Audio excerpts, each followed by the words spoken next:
Today's video, we're going to be covering the perfect bag for DSLR photographers. If you're a photographer, you're always looking for a nice bag that you can put your cool gear into. So today I have two different bags for me to actually pick from. I got the 250 right here and the Flipside 350. They're actually both Flipside Treks, BP250. 350.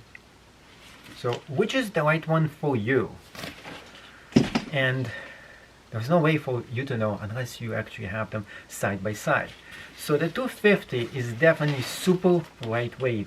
I consider this when I just got this. This thing is small. It is kind of miniature. It looks big over here, but when you actually look at this in terms of me and bag, this is a small bag.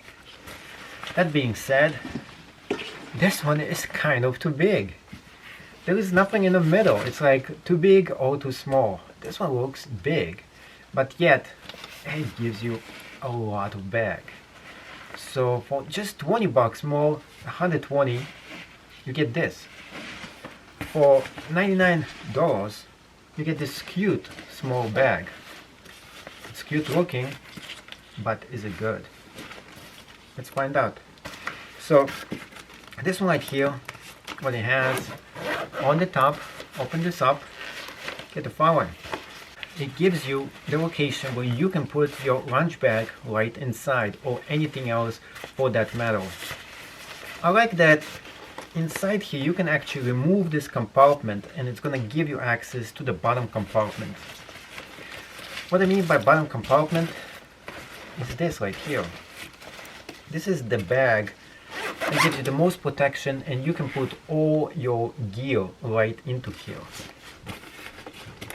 Also what I like about is this. Lots of dividers and organizers that you can put all kinds of gear right in here too.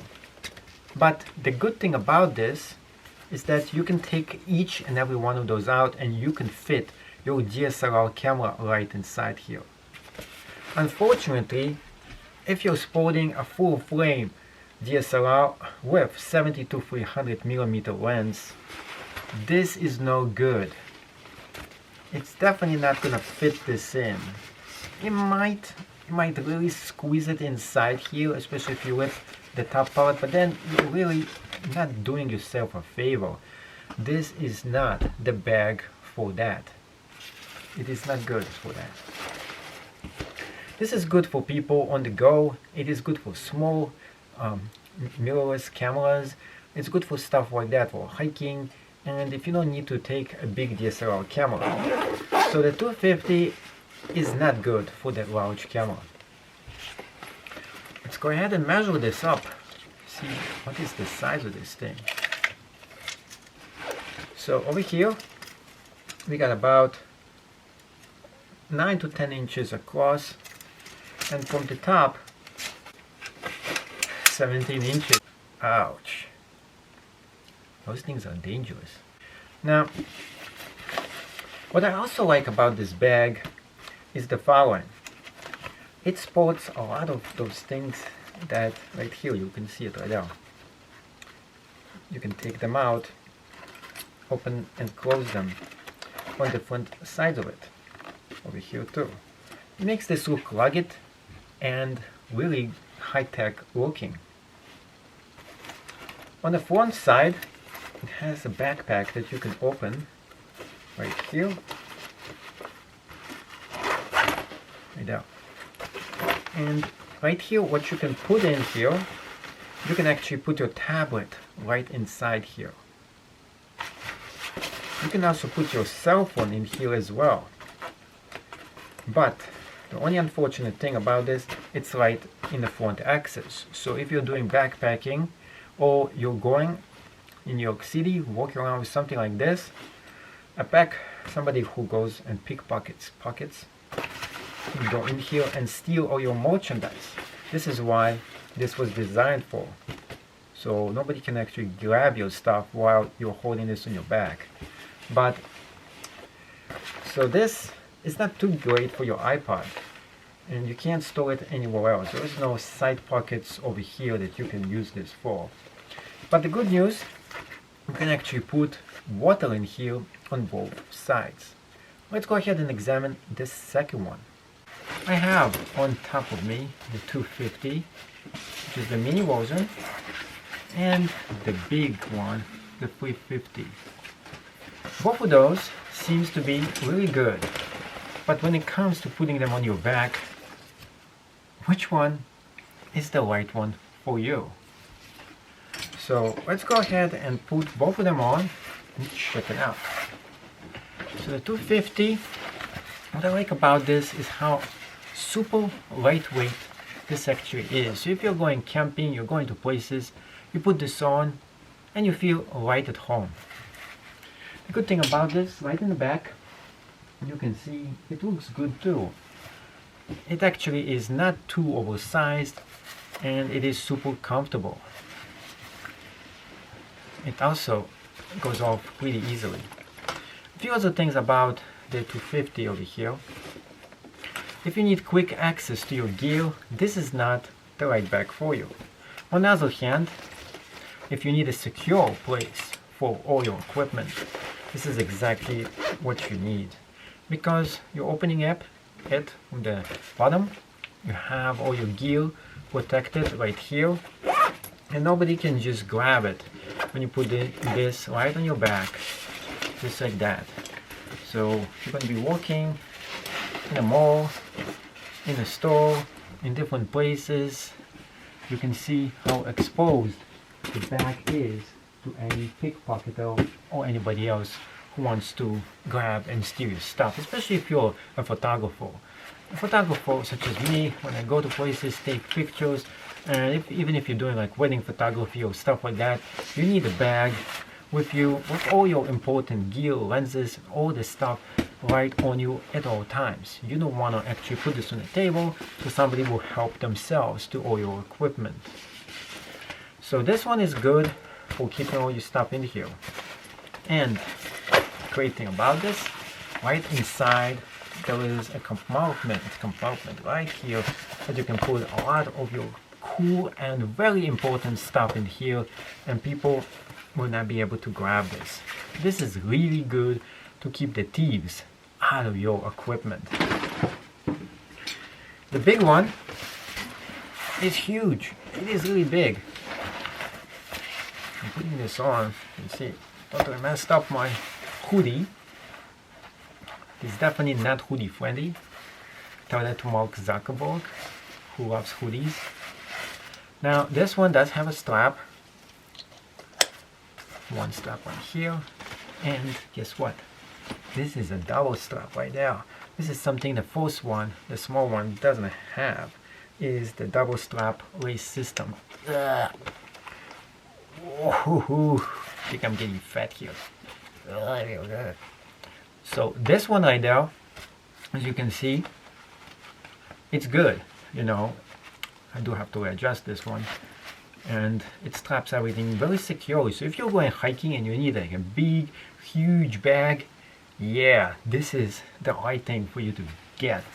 You can see right now, huge big bag. Now, that's not everything. This one also has some other cool goodies. Unfortunately, this strap system is not the most user-friendly. Well, I did find the unstrap one. It's not that easy to find unless you're really used to something like that. But you know what? You know what the cool thing it has here? It has an extra small miniature compartment where you can stash your money or some other extra coins, memory cards, stuff like that on both sides. And you can do this on the other side as well, just like here too. Unfortunately, those things are super annoying and they're not removable.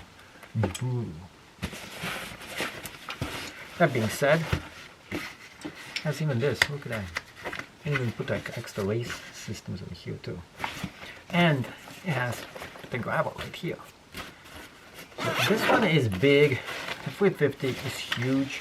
It's like the same thing as the 250. They really are indistinguishable. Both bags are so alike, so similar. The only thing is, it really comes down to size-wise. This is cool, by the way. Now, talking about something cool, water. When you go hiking into places, You need like a bottle of water. No, not talking about just regular bottle of water. Let's go get something cool like this. This is a recyclable water. So you're getting a water here inside a refillable aluminum bottle. So you have to be eco-friendly. You're getting something like this. A big bottle would work for you. You can put this right inside here, and there you go. You have your water on you. On the other side, another location for you to put another water bottle right here. This was thinking. They were thinking really good when they created those bags. Perfect for hiking. Now, talking about that and hiking, guess what? The small one is just as good.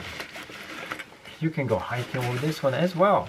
And you can put one on each side. One on this side and one on the other side as well. So yeah, thumbs up for that one too. Between those two bags, it really comes down to this size.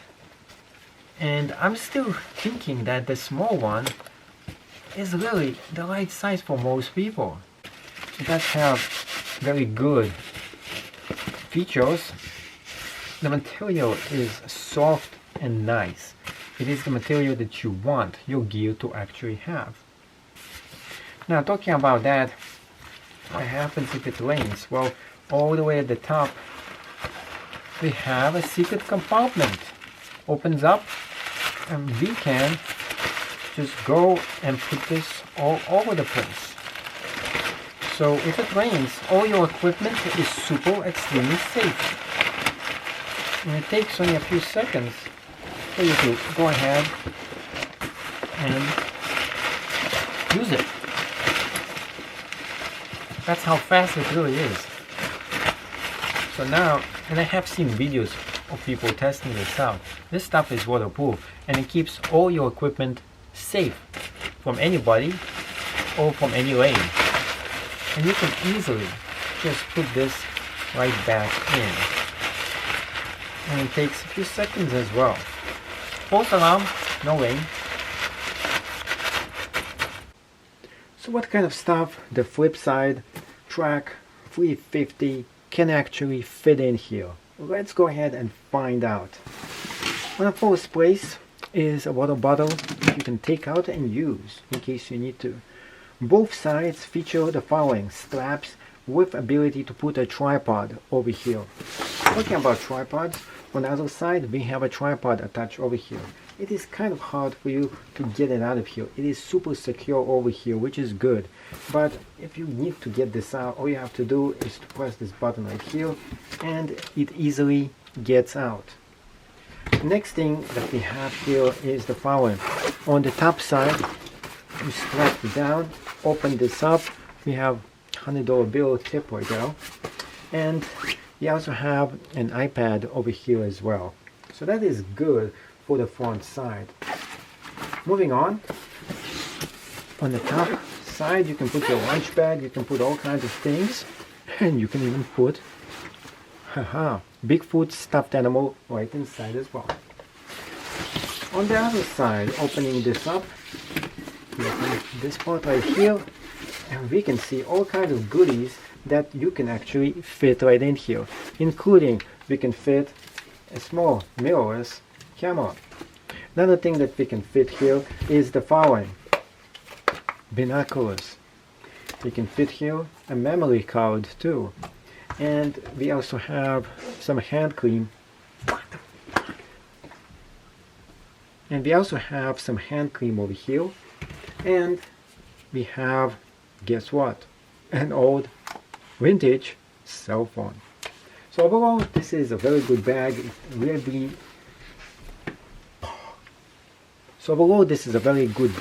It features lots of good things that you can put in here, and in case you actually need to, you can go ahead and readjust any of those pockets that is available over here. And the best part of this is that this can rip apart over here, and you can put money or other things right inside any of those pockets right there. And best thing about this is that not only you can reorganize all those straps over here, you can take them out any way you actually like. and mold them into the shape that you actually want right inside, including this one right here as well. And the best one that I like the most is the secret compartment over here that you can actually use, and tingling it on both sides. You do need to have both hands to do this. You can go ahead and open this up and put something stashed right in the middle. This is actually really designed for SD memory cards, and it is a very secure and unique thing that you can actually do here. You can also put other cool things right inside of here and close them up very securely on the inside. So this is a very good and a great thing that it lets you actually do here. And I do like the orange color and those things right inside. The great thing about this is also it is right on the bottom of the area, and also it actually keeps everything secure right over here. So thank you so much for getting to the end of this video. Hopefully you will become a subscriber of the Geek Tech Show if you did enjoy it. And now let's rate both of those bags in terms of functionality, coolness, and unique design. Both of those get a 10 out of 10 stars. Really the only big difference between them is the size. They kind of look almost the same. Lots of extra functionality in the big one, which is missing in the small one. The biggest real difference is coming through right here. Well, this one only has very small amount of small compartments over here. Whereas the large one does have so much more room for you to put in stuff. If you're looking to get something which is perfect for your DSLR big camera, this is the one for you, especially if you don't need this to be easily accessed. If you're going hiking and you need something to be stored safely and so nobody steals it while you are on the go, this is the bag for you. On the other hand, if you don't need to go with a DSLR and you need a small bag that you actually need for most things that you'll be doing for, such as going to coffee shops and stuff that is light hiking, this is the correct bag for you. It is much smaller, it is more lightweight, and it has room for a lot of different goodies for you to access right here as well. Both of those bags are really cool, and the small one does not have the extra place that you can put your money stashed on both sides. So this is a little bit of a downer for this one. Between those two, I'm thinking that the small one is the right one for me. It is small, it is compact, and I can take it anywhere that I actually want. This is also can be used as if you're flying. If you're a frequent flyer, you need a small bag that you can take right on board with you. On the other hand, this is just a little bit one size too big for all your stuff. So I'm thinking this, although it is small in size, the cuteness factor and the small size makes it the perfect bag. On the other hand, if you need like a perfect bug out bag, you need something to put a lot of stuff into, this one is still the best bag for you. More room, more gear, more stuff. What can go wrong with something like this? Except it's not really good for your back, just because it is super heavy. That being said, this one is great for most people, because you can put more gear, more equipment in here, and this is better for hiking overall. It is really hard to make a decision between both of those bags because they're so great. They look good, and the green, different color scheme makes it look very good, especially if you're going hiking into places altogether. This is going to be one of the hardest decisions ever, to go ahead and decide which one of those two bags is right for me. I'm still thinking the small one is going to be the one that I'm getting, because for most things that I need to do, I need a small, mobile, compact, I can just grab, put all my stuff into, and have it right with me. If you don't need a DSLR camera, this one should do it for most people. The big one is for hikers, for people who really seriously need a lot of gear with them at all times. If you're doing wedding photography, I really don't think this one is a correct bag for you, because it doesn't let you access all your equipment very easily in the back compartment. This is more of a safe storage for you to get to your destination. It is less about easy access, fast access, and because of that, these bags, both of them, fall short in that compartment. Thank you so much for watching this video. Hopefully you found this channel to be very helpful. If you want to see any more of my videos, make sure you go ahead, press subscribe, and of course, turn on the post notifications on. There is a bell, a little bell thing. Make sure you go ahead and use it. Oh yeah, and lastly, make sure you go ahead and press on the bell sign, because this way you never miss out another single video from the Geek Tech Show. Thank you, and thank you so much, and hopefully I will see you in another episode of the Geek Tech Show. The best way for you to support my channel is to subscribe, share this video, and of course use any of my links down below to buy all your merchandise from. I get a small credit as an affiliate on Amazon. Thank you, and see you in another episode of the Geek Tech Show. Now let's go ahead and put the bag on and go hiking.